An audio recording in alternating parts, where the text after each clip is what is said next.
साहब का अपमान नहीं सहेगा हिंदुस्तान। अमित शाह हाय हाय, अमित शाह हाय हाय, अमित शाह हाय हाय, अमित शाह हाय हाय।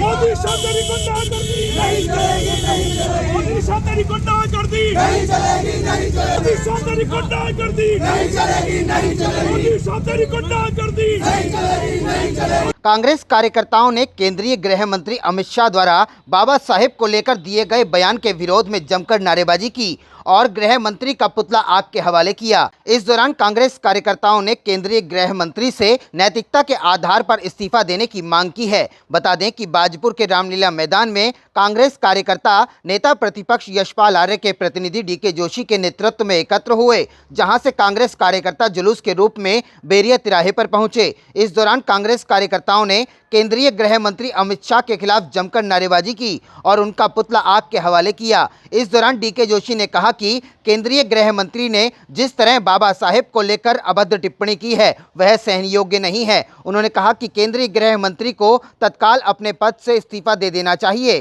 देखो जी, आज जिस तरीके से देश में सांप्रदायिकता की आग भड़क रही है, जिस तरीके से देश को बांटने का काम इस देश के भारतीय जनता पार्टी के प्रमुख नेता, चाहे वो अमित शाह जी हों चाहे मोदी जी हों, वो कर रहे हैं, इससे देश टूटने के कगार पर खड़ा हुआ है। देश को बांटने का काम किया जा रहा है। जिस तरीके से हमारे संविधान निर्माता अंबेडकर जी की खुली संसद में उनके खिलाफ बोला जाता है और उनको कोई रोकने वाला नहीं है, ये एक सोचनीय विषय है।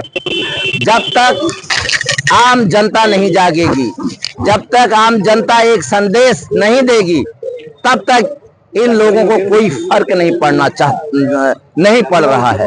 ये लोग लोकतंत्र को खत्म करना चाहते हैं, संविधान को खत्म करना चाहते हैं। संविधान हम लोगों के लिए गीता से कम नहीं है। जिस संविधान के तहत आज तक हम लोग इस देश को आगे बढ़ाने का काम कर रहे हैं, अगर वही संविधान अगर नहीं रहेगा तो आप सोचिएगा कि इस देश का क्या हश्र होगा। हमारे देश में अनेक जाति धर्म के लोग रहते हैं और हमारा संविधान सबको जोड़ने का काम करता है। हमारा संविधान हमारे देश की जनता को एक करने का काम करता है। लेकिन आज हमारे देश को जिस तरीके से भारतीय जनता पार्टी के ये बड़े नेता, चाहे वो नरेंद्र मोदी जी प्रधानमंत्री जी हों, चाहे अमित शाह गृह मंत्री जी हों, जिस तरीके से अनर्गल बयान देकर हमारे जिन्होंने स्वतंत्रता दिलाई, जिन्होंने संविधान का निर्माण किया, अगर उन लोगों की भरी संसद में, एक ऐसे मंदिर में जहां लोकतंत्र की रक्षा की जाती है, वहां पर उनकी अगर बेइज्जती की जाती है तो इससे बड़ा दुर्भाग्य इस भारत का कुछ नहीं होगा।